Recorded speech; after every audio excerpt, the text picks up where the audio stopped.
In the beginning, the garden was bright with peace.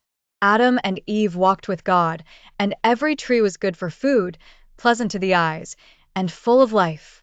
Yet in the center stood one forbidden tree, and the serpent came whispering that God's word could not be trusted. Eve listened. Adam followed. They reached for what was not theirs, and at once the sweetness of the garden turned bitter. Their eyes were opened, but not to glory. They saw their nakedness and felt shame. They heard the Lord walking in the garden, and for the first time they hid. God called, "Where are you?" It was not because he did not know. He asked so they might know where they had gone. When Adam blamed Eve, and Eve blamed the serpent, the Lord did not deny the sin. He judged it as serious and true.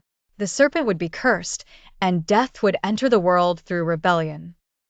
Yet even in the moment of judgment, mercy shone.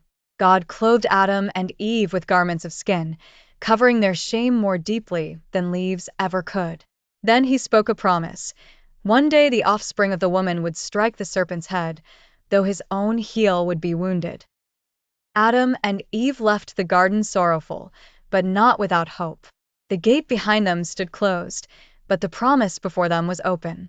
Their children would live in a world of pain, toil, and tears, yet God had not abandoned his creatures. He was already preparing the way for redemption. Generations later, people would remember that first promise. Prophets would long for it. Saints would wait for it.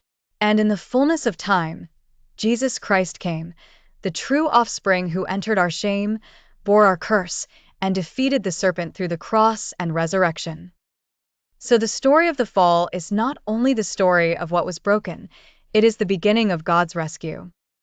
The lesson is this: sin is real and deadly, but God's mercy is greater, and his promise of redemption points us to Christ, who comes seeking the lost and restoring what was lost.